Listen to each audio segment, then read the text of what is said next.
আসসালামু আলাইকুম। বাংলাদেশ বেতার রংপুর। স্থানীয় খবরে স্বাগত জানাচ্ছি ইউসুফ খন্দকার। ছবিসহ ভোটার তালিকা হালনাগাদ ২০২৫ উপলক্ষে বাড়ি বাড়ি গিয়ে তথ্য সংগ্রহ অভিযান আজ শেষ হচ্ছে। যাদের জন্ম ১লা জানুয়ারি ২০০৮ বা তার পূর্বে কিন্তু কোনো কারণে তথ্য সংগ্রহকারীর মাধ্যমে ফরম ২ পূরণ করতে পারেননি, তারা প্রয়োজনীয় কাগজপত্র সহ সংশ্লিষ্ট রেজিস্ট্রেশন কেন্দ্রে উপস্থিত হয়ে সরাসরি ফরম ২ পূরণপূর্বক ছবি ও আঙ্গুলের ছাপ প্রদান করে ভোটার হতে পারবেন। এছাড়া তারা অনলাইনে ফরম ২ পূরণ করে ডাউনলোডকৃত কপি ও প্রয়োজনীয় কাগজপত্র সহ নিজ এলাকার জন্য নির্ধারিত রেজিস্ট্রেশন কেন্দ্রে গিয়ে ছবি ও আঙ্গুলের ছাপ প্রদান করে ভোটার হতে পারবেন। টঙ্গীর তুরাগ তীরে ফজরের নামাজের পর আম বয়ানের মধ্য দিয়ে আজ শুরু হয়েছে বিশ্ব ইজতেমার দ্বিতীয় পর্ব, যা আখেরি মোনাজাতের মাধ্যমে আগামী বুধবার শেষ হবে। দেশের ২২টি জেলা ও ঢাকার কিছু অংশ সহ বিদেশ থেকে আসা ধর্মপ্রাণ মুসল্লিরা ইজতেমার এই পর্বে অংশগ্রহণ করছেন। এদিকে মুসলিম উম্মার শান্তি, অগ্রগতি ও কল্যাণে মহান আল্লাহ তাআলার রহমত কামনা করে আখেরি মোনাজাতের মধ্য দিয়ে গতকাল শেষ হয় বিশ্ব ইজতেমার প্রথম পর্ব। রংপুর সহ সারা দেশে সনাতন ধর্মাবলম্বীদের অন্যতম ধর্মীয় উৎসব সরস্বতী পূজা আজ অনুষ্ঠিত হচ্ছে। সনাতন ধর্মাবলম্বীদের বিশ্বাস অনুযায়ী সরস্বতী জ্ঞান ও বিদ্যার দেবী। এজন্য ভক্তবৃন্দ, বিশেষ করে শিক্ষার্থীরা বিভিন্ন শিক্ষা প্রতিষ্ঠান ও মন্দিরে মন্দিরে সরস্বতী পূজার আয়োজন করেছেন। প্রতি বছর মাঘ মাসের শুক্লপক্ষের পঞ্চমী তিথিতে বিদ্যাদেবীর বন্দনা করা হয়। সনাতন ধর্মাবলম্বীরা ঐশ্বর্যদায়িনী, বুদ্ধিদায়িনী, জ্ঞানদায়িনী, সিদ্ধিদায়িনী, মোক্ষদায়িনী ও শক্তির আধার হিসাবে শ্বেত শুভ্র কল্যাণময়ী সরস্বতী দেবীর আরাধনা ও পূজা অর্চনা করেন। সরস্বতী পূজা উপলক্ষে হিন্দু সম্প্রদায়ের সদস্যদের শুভেচ্ছা জানিয়েছেন প্রধান উপদেষ্টা অধ্যাপক ডক্টর মোহাম্মদ ইউনূস। দিবসটির প্রাক্কালে এক বার্তায় তিনি বলেন, বাংলাদেশ সাম্প্রদায়িক সম্প্রীতির দেশ। এই দেশ আমাদের সকলের এবং ধর্ম বর্ণ নির্বিশেষে সকলের জন্য এটি নিরাপদ স্থান। সরস্বতী পূজা উপলক্ষে আজ রংপুর কালীবাড়ি মন্দির, পাকপাড়া মন্দির, আদর্শপাড়া আশ্রম সহ বিভিন্ন মন্দিরে পূজা অর্চনা, আরতি ও প্রসাদ বিতরণের আয়োজন করা হয়েছে। সকাল থেকে সনাতন ধর্মাবলম্বী শিক্ষক শিক্ষার্থী নিজ নিজ গৃহে ও মন্দিরে সরস্বতী পূজা অর্চনায় অংশগ্রহণ করছেন।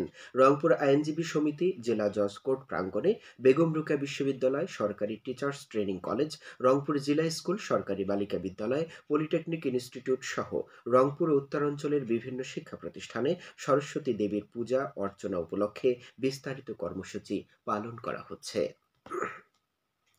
গাইবান্ধার গোবিন্দগঞ্জে জেলা আওয়ামী লীগ সদস্য মহিমাগঞ্জ ইউনিয়ন পরিষদ চেয়ারম্যান আনোয়ারুল ইসলাম প্রধানকে গ্রেফতার করেছে পুলিশ। অপহরণ, চাঁদাবাজি সহ একাধিক মামলার অভিযোগে গতকাল মহিমাগঞ্জ বাজার এলাকা থেকে তাকে গ্রেফতার করা হয়।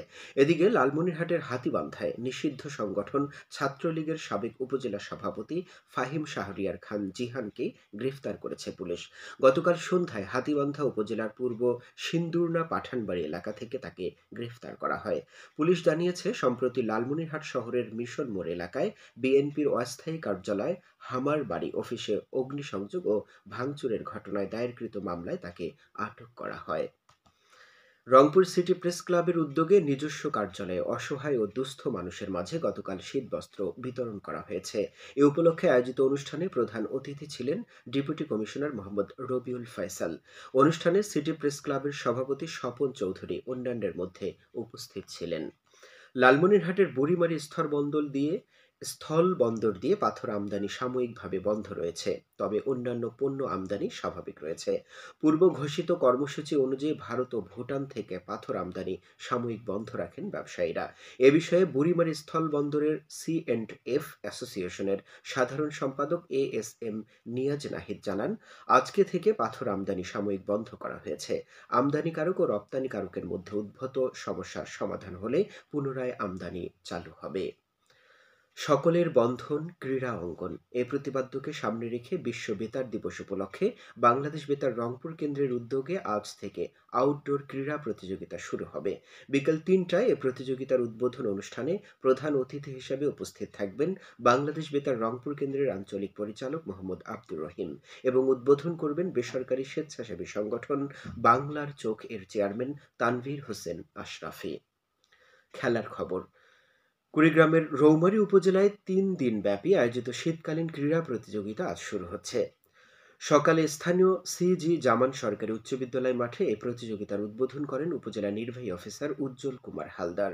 প্রতিযোগিতার প্রথম দিনে অ্যাথলেটিক্স, দ্বিতীয় দিনে ক্রিকেট এবং তৃতীয় দিনে ভলিবল ও ব্যাডমিন্টন প্রতিযোগিতা অনুষ্ঠিত হবে। উপজেলার 40টি মাধ্যমিক বিদ্যালয় ও মাদ্রাসার শিক্ষার্থীরা এতে অংশগ্রহণ করছেন। সবশেষে আবহাওয়া। আজ সন্ধে ৬টা পর্যন্ত পূর্বাভাসে বলা হয়েছে দেশের অভ্যন্তরীণ নদী বন্দরগুলোর জন্য কোনো সতর্কবাণী নেই এবং কোনো সংকেতও দেখাতে হবে না। খবর শেষ হলো। আমাদের পরবর্তী স্থানীয় খবর প্রচারিত হবে বেলা ২টা ৫ মিনিটে।